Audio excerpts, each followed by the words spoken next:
Hello friends, welcome back to my YouTube channel Keerthi's vlogs. ఇవాల్టి వీడియోలో healthy tasty జొన్న దోశలు అండ్ జొన్న ఇడ్లీల రెసిపీని షేర్ చేస్తున్నాను. ఈ క్రిస్పీ దోశల్ని మెత్తని ఇడ్లీల్ని ఒకే పిండితో చేసుకోవచ్చు. అలాగే ఈ పిండితో దోశలు ఇడ్లీలే కాదండి, ఊతప్పం గుంత పొంగనాలు కూడా చేసుకోవచ్చు. ఈ జొన్నల్ని మన డైట్లో ఇంక్లూడ్ చేసుకోవడం వల్ల వచ్చే హెల్త్ బెనిఫిట్స్ వీడియో చివర్లో చెప్తాను. ఇప్పుడైతే ఈ పిండిని ఎలా ప్రిపేర్ చేసుకోవాలో చూద్దాం.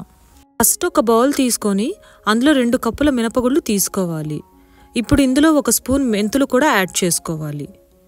ఇప్పుడు ఇంకొక బౌల్ తీసుకొని 4 కప్పులు జొన్నలు తీసుకోవాలి. అంటే మినపగుళ్ళు జొన్నలు 1:2 రేషియోలో తీసుకోవాలి. వీటిని విడివిడిగా 1కి 2 సార్లు కడిగి విడివిడిగా 8 గంటల పాటు నానబెట్టుకోవాలి.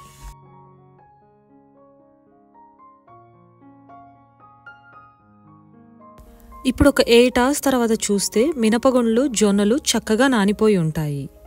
వీటిని మిక్సీ పట్టేలోపు ఒక 1/2 కప్ అటుకులు తీసుకొని ఒకసారి కడిగి అటుకులు మునిగే వరకు వాటర్ని వేసి నానబెట్టుకోవాలి. అటుకులు నానటానికి పెద్దగా టైం పట్టదు కాబట్టి లాస్ట్లో మనం నానబెట్టుకుంటున్నాం. ఇప్పుడు ఒక మిక్సీ జార్ తీసుకొని జొన్నల్ని మినపగుళ్ళని విడివిడిగా మిక్సీ పట్టుకోవాలి. ఫస్ట్ జొన్నల్ని మిక్సీలోకి తీసుకొని కొద్దిగా వాటర్ యాడ్ చేసి ఈ జొన్నలు కొద్దిగా రవ్వగా వచ్చేదాకా మిక్సీ పట్టుకోవాలి.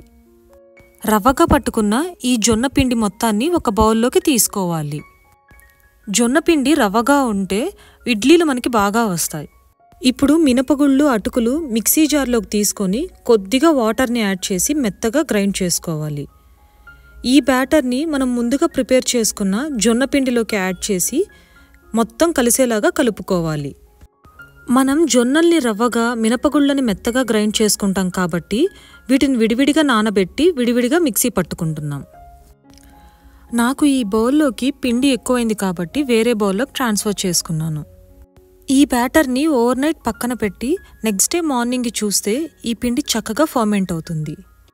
ఇప్పుడు ఈ ఇడ్లీ దోశలోకి చట్నీ ప్రిపరేషన్ ఎలాగో చూద్దాం. చట్నీ కోసం స్టవ్ వెలిగించి ప్యాన్ తీసుకొని 1/3 కప్ వేరుశనగ పప్పును యాడ్ చేసుకోవాలి. సన్న మంట మీద మధ్య మధ్యలో కదుపుకుంటూ వేగనివ్వాలి. ఈ పప్పు వేగాక ఒక ప్లేట్లోకి తీసుకొని చల్లారేదాకా పక్కన పెట్టుకోవాలి. ఇప్పుడు ఇదే ప్యాన్లో 1 స్పూన్ ఆయిల్ని యాడ్ చేసి 7 నుంచి 8 పచ్చిమిరపకాయలు యాడ్ చేసుకొని ఫ్రై చేసుకోవాలి. ఈ పచ్చిమిరపకాయలు కొద్దిగా వేగాక 1/3 కప్ పచ్చి కొబ్బరిని తీసుకోవాలి. కొబ్బరి మరీ వేగనక్కర్లేదు, జస్ట్ ఒకసారి కలిపి ఆ తర్వాత 1/3 కప్ పుట్నాల పప్పును కూడా తీసుకోవాలి. ఫైనల్గా కొద్దిగా చింతపండును యాడ్ చేసి మొత్తం ఒకసారి కలిపి స్టవ్ ఆపేసి చల్లారేదాకా పక్కన పెట్టుకోవాలి. ఈ పప్పులన్నీ చల్లారాక ఒక మిక్సీ జార్లోకి తీసుకొని 5-6 వెల్లుల్లి కూడా యాడ్ చేసి మీ రుచికి తగినంత ఉప్పు వేసి కొద్దిగా వాటర్ని యాడ్ చేసి గ్రైండ్ చేసుకోవాలి.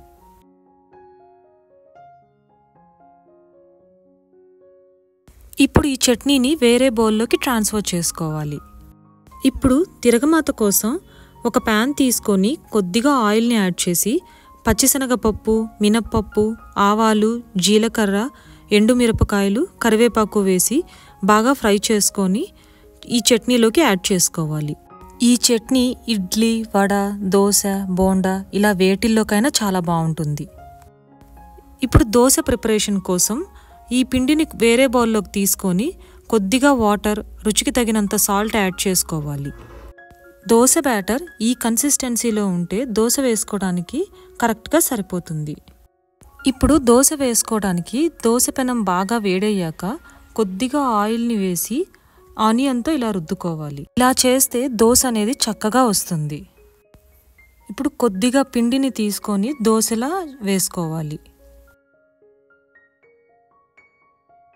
ఇప్పుడు కొద్దిగా ఆయిల్ని యాడ్ చేసి దోశను ఫ్రై అవ్వనివ్వాలి. ఇప్పుడు రెండో వైపు కూడా టర్న్ చేసుకొని దోశను బాగా కాలనిచ్చి ప్లేట్లోకి ట్రాన్స్ఫర్ చేసుకోవాలి. ఇప్పుడు నేను కారం దోశ చేస్తున్నాను. కారం ప్రిపరేషన్, అది నెల్లూరు ఎర్రకారం ప్రిపరేషన్ మన ఛానల్లో ఆల్రెడీ ఉందండి. డిస్క్రిప్షన్ బాక్స్లో లింక్ ఉంచుతాను, అలాగే ఐకార్డ్స్లో కూడా మెన్షన్ చేస్తాను. ఒకసారి తప్పకుండా వీడియోని చూడండి. నేను ఇక్కడ గీ కారం దోశ చేస్తున్నాను. దోశ వేగడం కోసం కొద్దిగా గీని యాడ్ చేసి ఆ తర్వాత ఎర్ర కారాన్ని దోశ మొత్తం అప్లై చేసుకుంటున్నాను. ఫైనల్గా ఈ కారం మీద ఇంకొద్దిగా గీని యాడ్ చేసి కొద్దిసేపు ఫ్రై చేసుకోవాలి. ఫ్రై అయిన ఈ దోశని వేరే ప్లేట్లోకి ట్రాన్స్ఫర్ చేసుకోవాలి. మనం ప్రిపేర్ చేసుకున్న చట్నీస్తో సర్వ్ చేసుకుంటే జొన్న దోశలు తినడానికి రెడీ. ఇప్పుడు ఇడ్లీ ప్రిపరేషన్ కోసం స్టవ్ వెలిగించి ఇడ్లీ పాత్రలో కొన్ని నీళ్లు యాడ్ చేసుకొని మూత పెట్టి ఒక 5 నిమిషాలు మరగనివ్వాలి. ఇప్పుడు ఈ ఇడ్లీ ప్లేట్లో కొద్దిగా ఆయిల్ని కానీ గీని కానీ యాడ్ చేసి గ్రీస్ చేసుకొని ఇడ్లీ బ్యాటర్ని యాడ్ చేసుకోవాలి. ఇడ్లీ బ్యాటర్ దోశ బ్యాటర్ కన్నా కొంచెం గట్టిగా ఉంటే ఇడ్లీలు బాగా వస్తాయి. వాటర్ ఇలా మరుగుతున్నప్పుడు ఈ స్టేజ్లో మనం ఇడ్లీ ప్లేట్స్ని జాగ్రత్తగా యాడ్ చేసుకోవాలి. ఇప్పుడు లిడ్తో క్లోజ్ చేసి మీడియం ఫ్లేమ్లో స్టీమ్ మీద ఒక 10 మినిట్స్ పాటు ఉడకనివ్వాలి.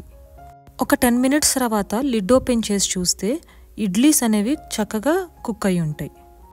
ఇప్పుడు మనం ఈ ఇడ్లీలని వేరే ప్లేట్లోకి ట్రాన్స్ఫర్ చేసుకొని మనం ఆల్రెడీ ప్రిపేర్ చేసుకున్న చట్నీస్తో సర్వ్ చేసుకుంటే మన జొన్న ఇడ్లీ రెడీ.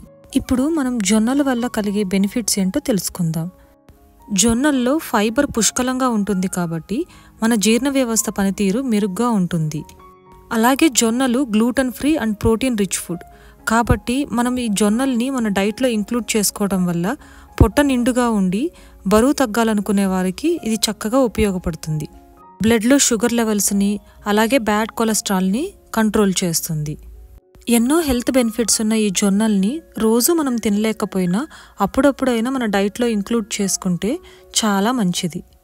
మీరు కూడా మీ ఇంట్లో ఒకసారి ఈ రెసిపీని ట్రై చేసి మీకెలా కుదిరిందో నాతో కమెంట్ సెక్షన్లో షేర్ చేయండి. ఈ వీడియో కనుక మీకు నచ్చినట్లయితే ఈ వీడియోని లైక్ చేసి షేర్ చేసి కామెంట్ చేయండి. అలాగే నా ఛానల్ కీర్తీస్ వ్లాగ్స్ని సబ్స్క్రైబ్ చేసుకోవడం మర్చిపోవద్దు.